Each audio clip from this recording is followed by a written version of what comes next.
تسقليش.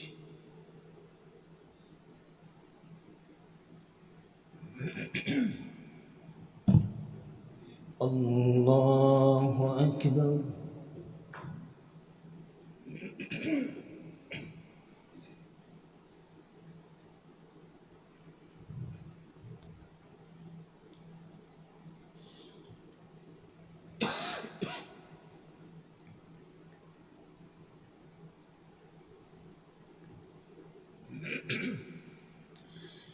الحمد لله رب العالمين الرحمن الرحيم مالك يوم الدين إياك نعبد وإياك نستعين اهدنا الصراط المستقيم صراط الذين أنعمت عليهم غير المغضوب عليهم ولا الضالين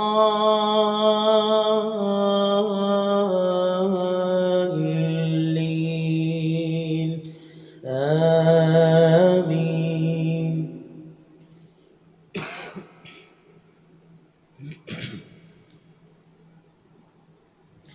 ولكل وجهة هو موليها فاستبقوا الخيرات أينما تكونوا يأت بكم الله جميعا إن الله على كل شيء قدير. ومن حيث خرجت فول وجهك شطر المسجد الحرام وإنه للحق من ربك وما الله بغافل عما تعملون. ومن حيث خرجت فول وجهك شطر المسجد الحرام وحيث ما كنتم فولوا وجوهكم شطره لئلا يكون للناس عليكم حجة إلا الذين ظلموا منهم فلا تخشوهم واخشوني ولأتم نعمتي عليكم ولعلكم تهتدون. كما أرسلنا فيكم رسولا منكم يتلو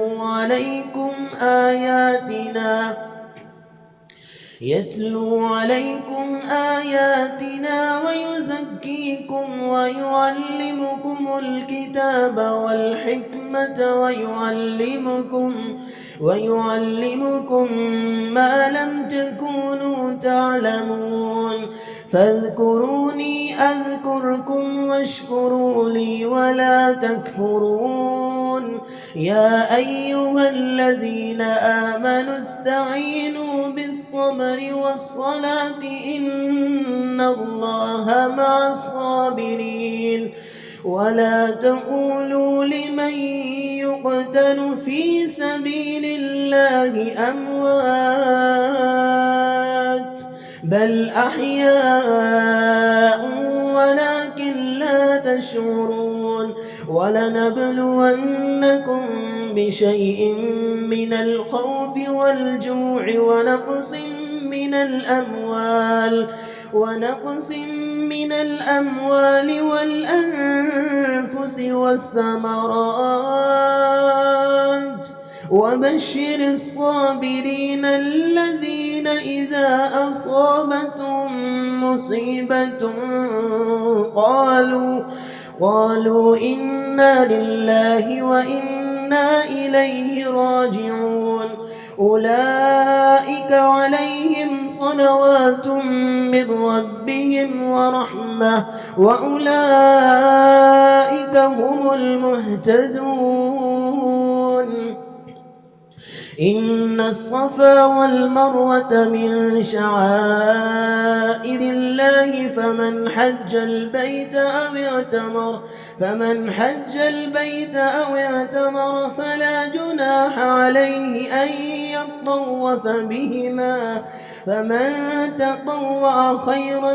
فهو خير له. إن الصفا والمروة من شعائر الله، فمن حج البيت أو اعتمر فلا جناح عليه أن يطوف بهما، ومن تطوع خيرا فإن الله شاكر عليم. إن الذين يكتمون ما أنزلنا من البينات والهدى من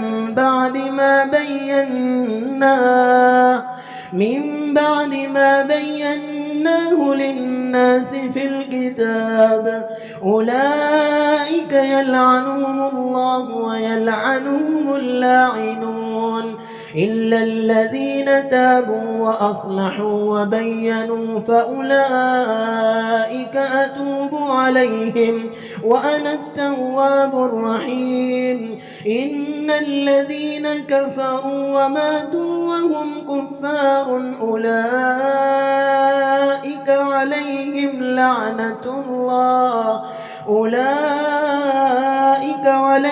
لعنة الله والملائكة والناس أجمعين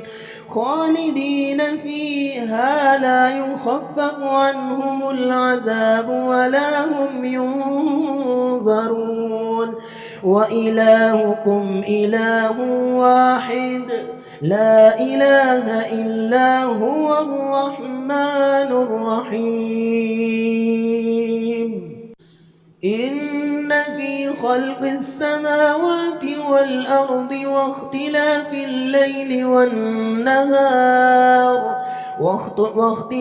الليل والنهار والفلك التي تجري في البحر بما ينفع الناس وما أنزل الله من السماء من ماء فأحيا به الأرض بعد موتها وبث فيها من كل دابة وتصريف الرياح والسحاب المسخر بين السماء والأرض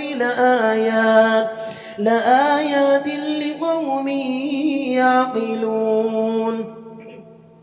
ومن الناس من يتخذ من دون الله أندادا يحبونهم كحب الله والذين آمنوا أشد حبا لله. ولو يرى الذين ظلموا إذ يرون العذاب أن القوة لله جميعا وأن الله شديد العذاب. إذ تبرأ الذين اتبعوا من الذين اتبعوا ورأوا العذاب وتقطعت بهم الأسباب. وقال الذين اتبعوا لو أن لنا كرة فنتبرأ منهم كما تبرأوا منا كذلك يريهم الله أعمالهم حسرات عليهم وما هم بخارجين من النار. يا أيها الناس كلوا مما في الأرض حلالا طيبا ولا تتبعوا خطوات الشيطان إنه لكم عدو مبين. إنما يأمركم بالسوء والفحشاء وأن تقولوا على الله ما لا تعلمون. وإذا قيل لهم اتبعوا ما أنزل الله قالوا بل نتبع ما ألفينا عليه آباءنا أولو كان آباؤهم لا يعقلون شيئا ولا يهتدون. ومثل الذين كفروا كمثل الذي ينعق بما لا يسمع إلا دعاء ونداء صم بكم عمي فهم لا لا يعقلون. يا أيها الذين آمنوا كلوا من طيبات ما رزقناكم واشكروا لله إن كنتم إياه تعبدون. إنما حرم عليكم الميتة والدم ولحم الخنزير وما أهل به لغير الله، فمن اضطر غير باغ ولا عاد فلا إثم عليه، إن الله غفور رحيم. إن الذين يكتمون ما أنزل الله من الكتاب ويشترون به ثمنا قليلا أولئك ما يأكلون في بطونهم إلا النار، ولا يكلمهم الله يوم القيامة ولا يزكيهم ولهم عذاب أليم. أولئك الذين اشتروا الضلالة بالهدى والعذاب بالمغفرة فما أصبرهم على النار، ذلك بأن الله نزل الكتاب بالحق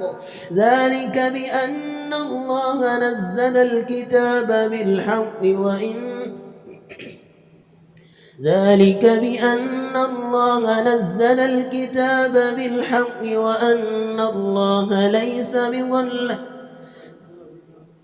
ذلك بأن الله نزل الكتاب بالحق وإن الذين اختلفوا في الكتاب لفي شقاق بعيد. ليس البر أن تولوا وجوهكم قبل المشرق والمغرب ولكن البر من اتقى ليس البر أن تولوا وجوهكم قبل المشرق والمغرب ولكن البر من آمن بالله واليوم الآخر والملائكة والكتاب والنبيين وآتى المال على حبه ذوي القربى واليتامى والمساكين وابن السبيل والسائلين وفي الرقاب وأقام الصلاة وآتى الزكاة والموفون بعهدهم إذا عاهدوا والصابرين في البأساء والضراء وحين البأس أولئك الذين صدقوا وأولئك هم المتقون. يا أيها الذين آمنوا كتب عليكم القصاص في القتلى الحر بالحر والعبد بالعبد والأنثى بالأنثى فمن عفي له من أخيه شيء فاتباع بالمعروف وأداء إليه بإحسان ذلك تخفيف من ربكم ورحمة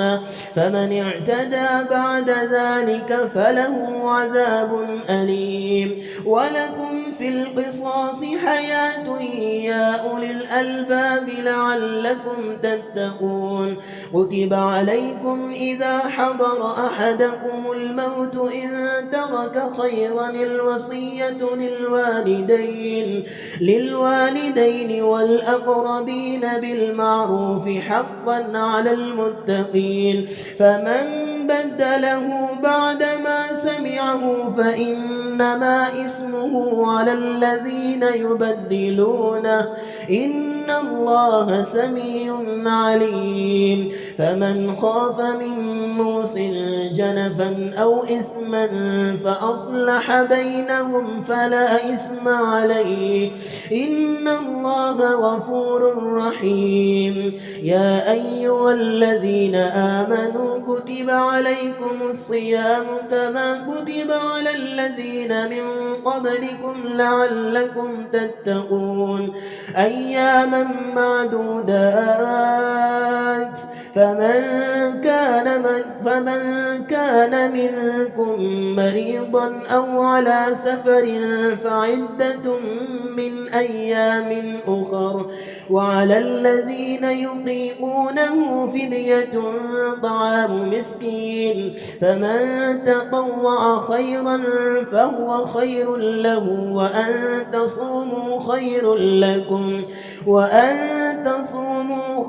لكم إن كنتم تعلمون شهر رمضان الذي أنزل فيه القرآن هدى للناس وبينات من الهدى والفرقان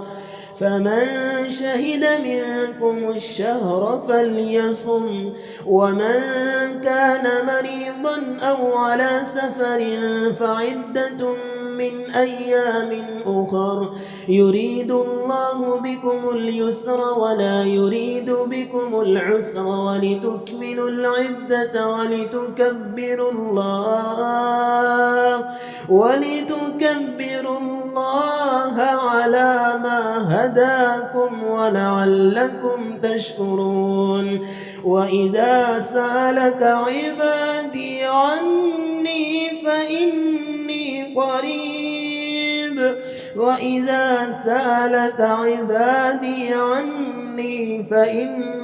قريب أجيب دعوة الداع إذا دعان فليستجيبوا لي وليؤمنوا بي لعلهم يرشدون أحل لكم ليلة الصيام الرفث إلى نسائكم هن لباس لكم وأنتم لباس لهن علم الله أنكم كنتم تختانون أنفسكم فتاب عليكم وعفى عنكم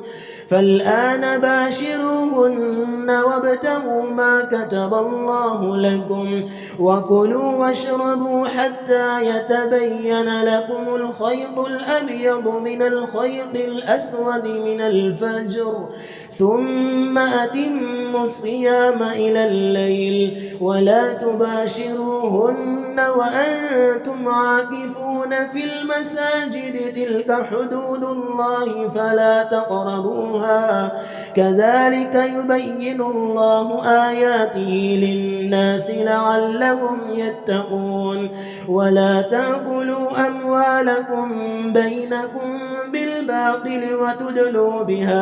وتدلوا بها إلى الحكام لتأكلوا فريقا من أموال الناس بالإثم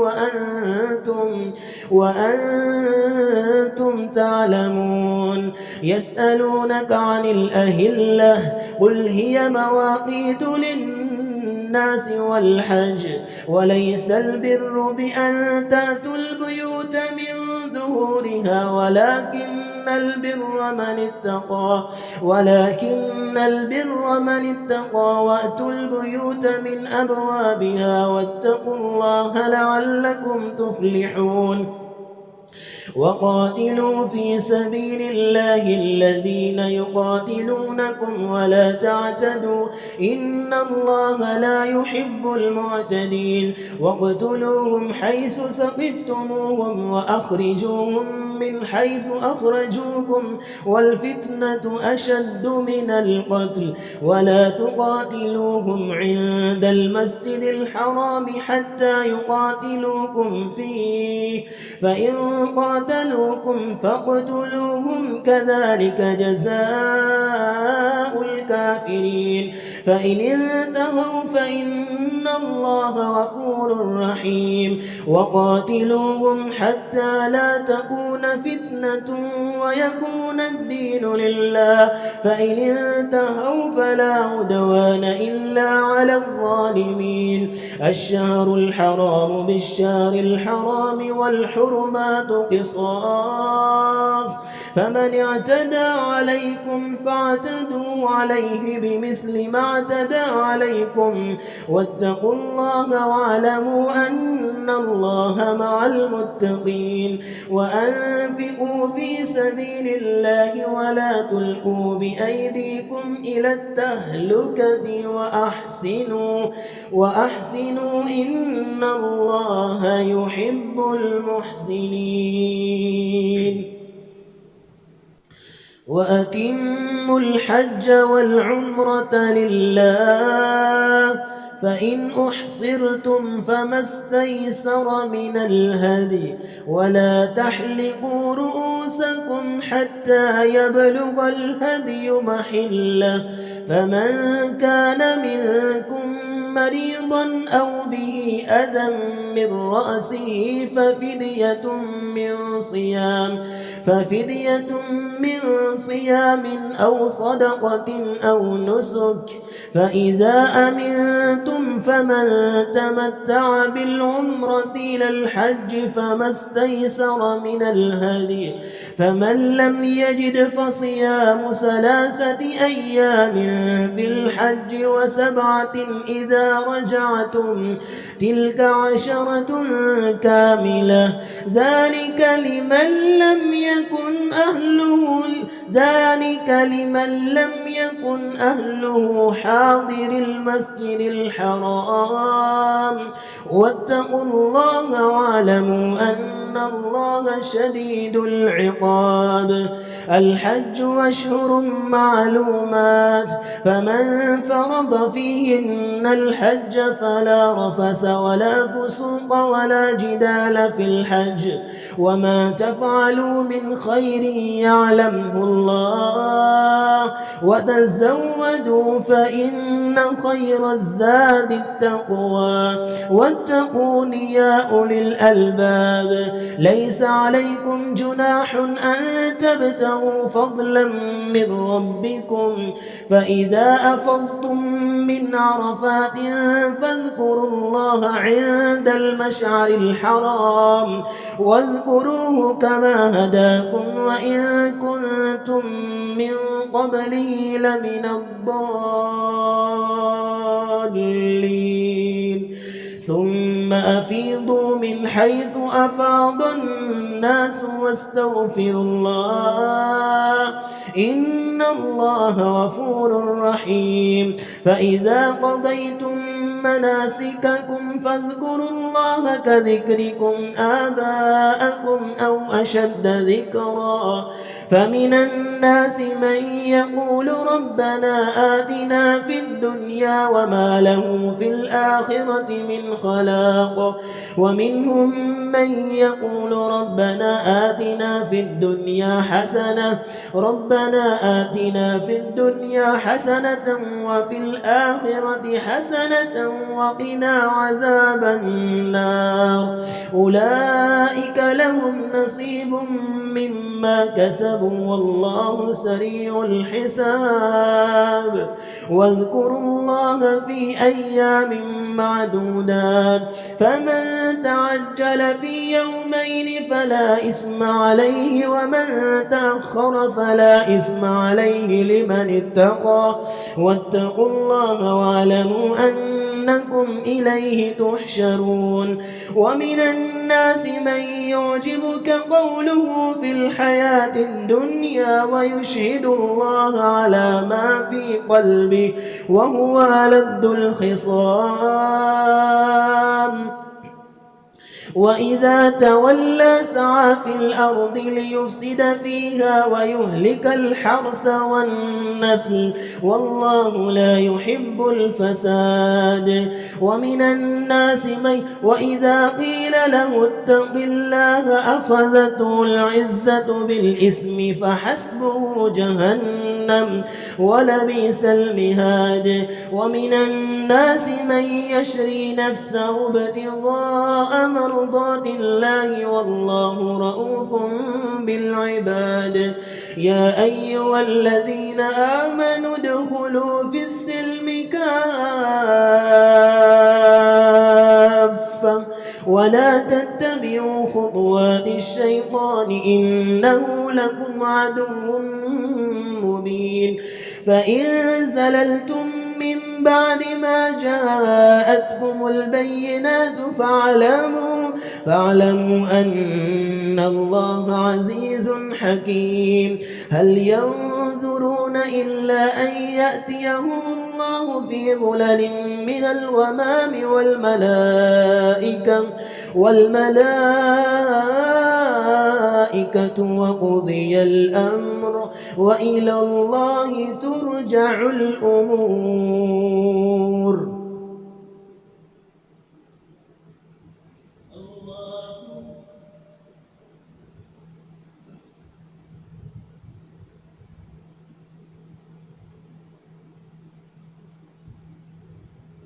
سمع الله لمن حمده.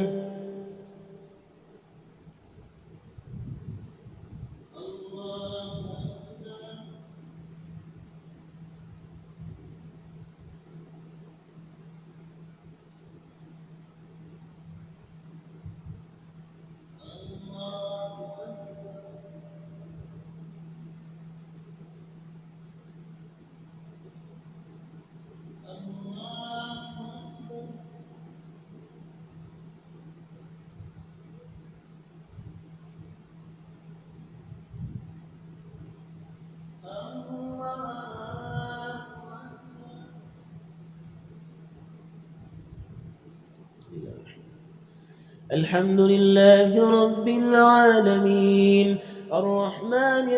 الرحيم مالك يوم الدين إياك نعبد وإياك نستعين اهدنا الصراط المستقيم صراط الذين أنعمت عليهم غير المغضوب عليهم ولا الضالين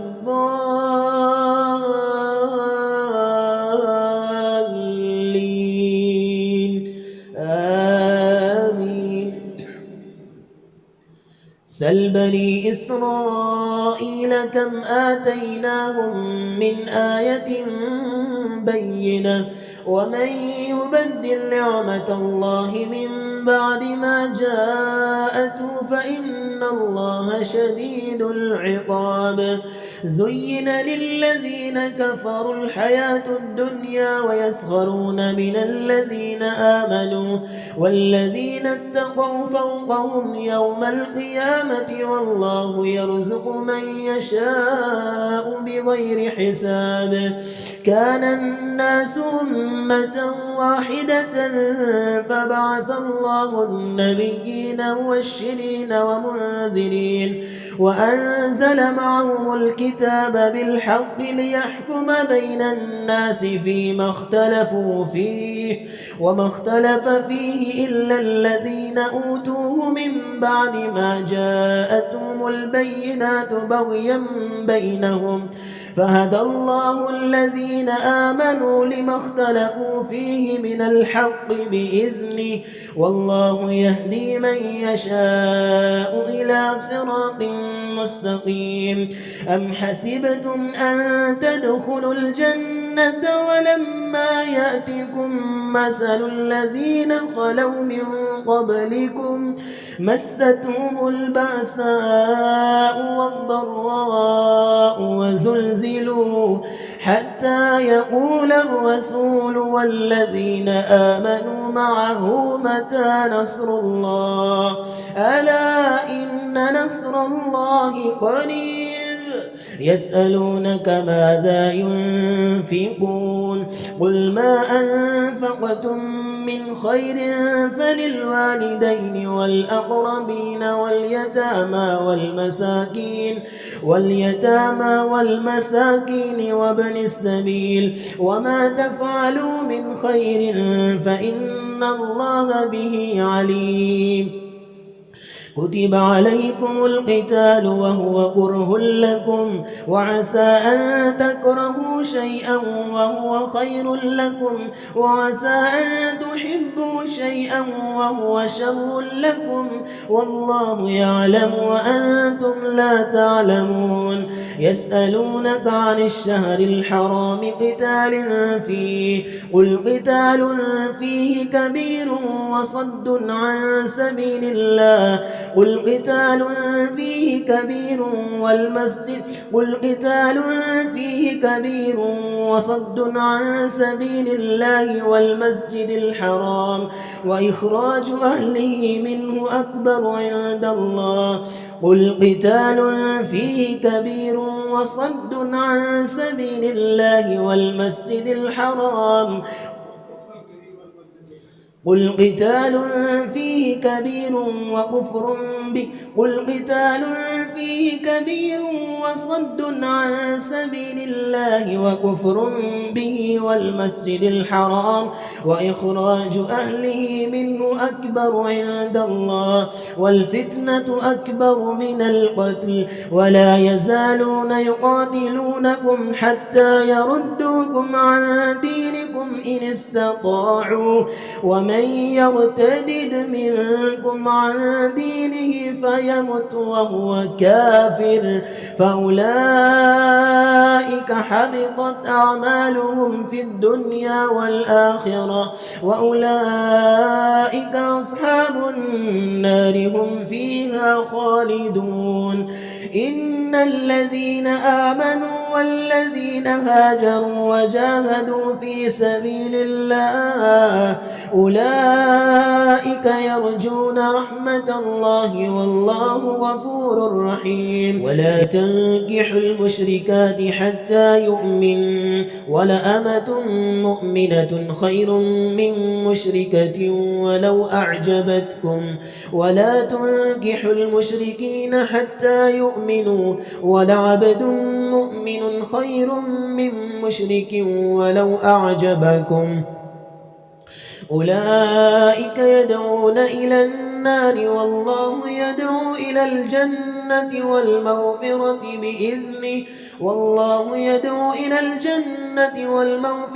بإذنه ويبين آياته للناس لعلهم يتذكرون.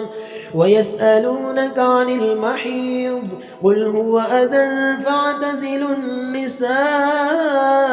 في المحيض ولا تقربوهن حتى يطهرن فإذا تطهرن فأتوهن من حيث أمركم الله إن الله يحب التوابين ويحب المتطهرين. نساؤكم حرث لكم فأتوا حرثكم أنى شئتم وقدموا لأنفسكم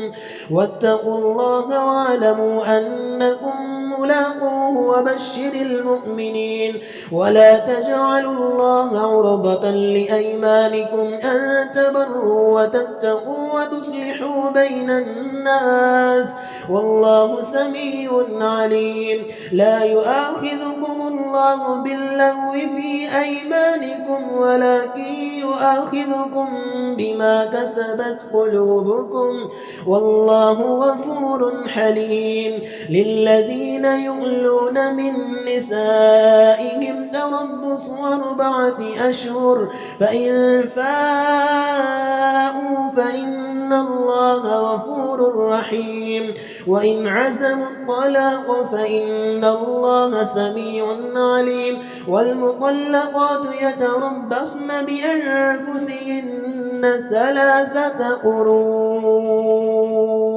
ولا يحل لهن أن يكتمن ما خلق الله في أرحامهن إن كن يؤمن بالله واليوم الآخر وبعولتهن أحق بردهن في ذلك إن أرادوا إصلاحا ولهن مثل الذي عليهن بالمعروف وللرجال عليهن درجة والله عزيز حكيم. الطلاق 2 فإمساك بمعروف أو تسريح بإحسان ولا يحل لكم أن تأخذوا مما آتيتموهن شيئا ولا يحل لكم أن تأخذوا مما آتيتموهن إلا أن يخافا ألا يقيما حدود الله الطلاق مرتان فإمساك بمعروف أو تسريح بإحسان ولا يحل لكم أن تأخذوا مما آتيتموهن شيئا إلا أن يخافا ألا يقيما حدود الله فإن خفتم ألا يقيما حدود الله فلا جناح عليهما فيما افتدت به تلك حدود الله فلا تعتدوها ومن يتعد حدود الله فأولئك هم الظالمون فإن طلقها فلا تحل له من بعد فإن طلقها فلا تحل له من بعد حتى تنكح زوجا غيره فإن طلقها فلا جناح عليهما أن يتراجعا إن ظنا أن يقيما حدود الله وتلك حدود الله يبينها لقوم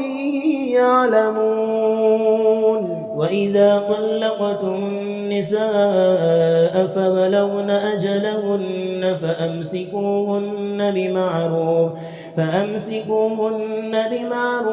أو سرحوهن بمعروف ولا تمسكوهن ضرارا لتعتدوا ومن يفعل ذلك فقد ظلم نفسه ولا تتخذوا آيات الله هزوا واذكروا نعمة الله عليكم وما أنزل عليكم من الكتاب والحكمة يعظكم به واتقوا الله واعلموا أن الله بكل شيء عليم وإذا طلقتم النساء فبلغن أجلهن فلا تعضلوهن أن ينكحن أزواجهن إذا تراضوا بينهم بالمعروف ذلك يوعظ به من كان منكم يؤمن بالله واليوم الآخر ذلكم أزكى لكم وأطهر والله يعلم وأنتم لا تعلمون والوالدات يرضعن أولادهن حولين كاملين لمن أراد أن يتم الرضاعة وعلى المولود له رزقهن وكسوتهن بالمعروف لا تكلف نفس إلا وسعها لا تضار والدة بولدها ولا مولود له بولده وعلى الوارث مثل ذلك فإن أرادا فصالا عن تراض منهما وتشاور فلا جناح عليهما وإن أردتم أن تسترضعوا أولادكم فلا جناح عليكم إذا سلمتم ما آتيتم بالمعروف واتقوا الله واعلموا أن الله بما تعملون بصير والذين يتوفون منكم ويذرون أزواجا يتربصن بأنفسهن 4 أشهر و10 فإذا بلغن أجلهن فلا جناح عليكم فيما فعلن في أنفسهن بالمعروف والله بما تعملون خبير ولا جناح عليكم فيما عرضتم به من خطبة النساء أو أكننتم في أنفسكم علم الله أنكم ستذكرونهن ولكن لا تواعدوهن سرا إلا أن تقولوا قولا معروفا ولا تعزموا عقدة النكاح حتى يبلغ الكتاب أجله واعلموا أن الله يعلم ما في أنفسكم فاحذروه واعلموا أن الله غفور حليم لا جناح عليكم إن طلقتم النساء ما لم تمسوهن أو تفرضوا لهن فريضة ومتعوهن على الموسع قدره وعلى المقتر قدره متاعا بالمعروف حقا على المحسنين وإن طلقتم طلقتموهن من قبل أن تمسوهن وقد فرضتم لهن فريضة فنصف ما فرضتم إلا أن يعفون أو يعفو الذي بيده عقدة النكاح وأن تعفوا أقرب للتقوى ولا تنسوا الفضل بينكم إن الله بما تعملون بصير حافظوا على الصلوات والصلاة الوسطى وقوموا لله قانتين فإن خفتم فرجالا أو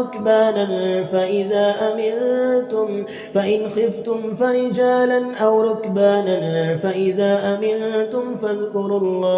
فاذكروا الله كما علمكم ما لم تكونوا تعلمون والذين يتوفون منكم ويذرون أزواجا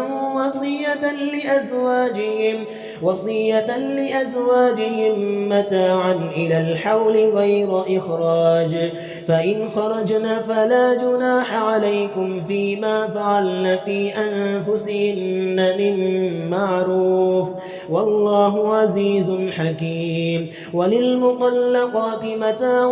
بالمعروف حقا على المتقين كذلك يبين الله لكم آياته لعلكم تعقلون ألم تر إلى الذين خرجوا من ديارهم وهم ألوف حذر الموت فقال لهم الله موتوا ثم أحياهم إن الله لذو فضل على الناس ولكن أكثر الناس لا يشكرون وقاتلوا في سبيل الله واعلموا أن الله سميع عليم من ذا الذي يقرض الله قرضا حسنا فيضاعفه له أضعافا كثيرة والله يقبض ويبسط وإليه ترجعون ألم تر إلى الملأ من بني إسرائيل من بعد موسى إذ قالوا لنبي له مبعث لنا ملكا نقاتل في سبيل الله قال هل عسيتم إن كتب عليكم القتال ألا تقاتلوا قالوا وما لنا ألا نقاتل في سبيل الله وقد أخرجنا من ديارنا وأبنائنا فلما كتب عليهم القتال تولوا إلا قليلا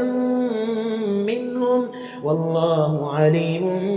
بالظالمين وقال لهم نبيهم إن الله قد بعث لكم طالوت ملكا قالوا أنا يكون له الملك علينا ونحن أحق بالملك منه ولم يؤت سعة من المال قال إن الله اصطفاه عليكم وزاده بسطة في العلم والجسم والله يؤتي ملكه من يشاء والله واسع عليم وقال لهم نبيهم إن آية ملكه أن يأتيكم التابوت فيه سكينة من ربكم وبقية مما ترك آل موسى وآل هارون تحمله الملائكة إن في ذلك لآية لكم إن كنتم مؤمنين فلما فصل طالوت بالجنود قال إن الله مبتليكم بنهر فمن شرب منه فليس مني ومن لم يطعمه فإنه مني إلا من اغترف غرفة بيده فشربوا منه إلا قليلا منهم فلما جاوزه هو والذين آمنوا معه قالوا لا طاقة لنا اليوم بجالوت وجنوده قال الذين يظنون أنهم ملاقوا الله كم من فئة قليلة غلبت فئة كثيرة بإذن الله والله مع الصابرين ولما برزوا لجالوت وجنوده قالوا ربنا أفرغ علينا صبرا ولما برزوا لجالوت وجنوده قالوا ربنا أفرغ علينا صبرا وثبت أقدامنا وانصرنا على القوم الكافرين فهزموهم بإذن الله وقتل داود جالوت وآتاه الله الملك فهزموهم بإذن الله وقتل داود جالوت وآتاه الله الملك والحكمة وعلمه مما يشاء ولولا دفع الله الناس بعضهم ببعض لفسدت الأرض ولكن الله ذو فضل على العالمين تلك آيات الله نتلوها عليك بالحق وإنك لمن المرسلين تلك الرسل فضلنا بعضهم على بعض منهم من كلم الله ورفع بعضهم درجات وآتينا عيسى ابن مريم البينات وأيدناه بروح القدس ولو شاء الله ما اقتتل الذين من بعد ما جاءتهم البينات ولكن اختلفوا فمنهم من آمن ومنهم من كفر ولو شاء الله ما اقتتلوا ولكن الله يفعل ما يريد يا أيها الذين آمنوا أنفقوا مما رزقناكم من قبل أن يأتي يوم لا بيع فيه ولا خلة ولا شفاعة والكافرون هم الظالمون الله لا إله إلا هو الحي القيوم لا تأخذه سنة ولا نوم له ما في السماوات وما في الأرض من ذا الذي يشفع عنده إلا بإذنه يعلم ما بين أيديهم وما خلفهم ولا يحيطون بشيء من علمه إلا بما شاء وسع كرسيه السماوات والأرض ولا يؤوده حفظهما وهو العلي العظيم لا إكراه في الدين قد تبين الرشد من الغي فمن يكفر بالطاغوت ويؤمن بالله فقد استمسك بالعروة الوثقى لا انفصام لها والله سميع عليم الله ولي الذين آمنوا يخرجهم من الظلمات إلى النور والذين كفروا أولياؤهم الطاغوت يخرجونهم من النور إلى الظلمات أولئك أصحاب النار هم فيها خالدون ألم تر إلى الذي حاج إبراهيم في ربه أن آتاه الله الملك إذ قال إبراهيم ربي الذي يحيي ويميت قال أنا أحيي وأميت قال إبراهيم فإن الله يأتي بالشمس من المشرق فأت بها من المغرب فبهت الذي كفر والله لا يهدي القوم الظالمين أو كالذي مر على قرية وهي خاوية على عروشها قال أنى يحيي هذه الله بعد موتها فأماته الله 100 عام ثم بعثه قال كم لبثت قال لبثت يوما أو بعد يوم قال بل لبثت 100 عام فانظر إلى طعامك وشرابك لم يتسنه وانظر إلى حمارك ولنجعلك آية للناس وانظر إلى العظام كيف ننشزها ثم نكسوها لحما فلما تبين له قال أعلم أن أن الله على كل شيء قدير. وإذ قال إبراهيم رب أرني كيف تحيي الموتى قال أولم تؤمن قال بلى ولكن ليطمئن قلبي قال فخذ 4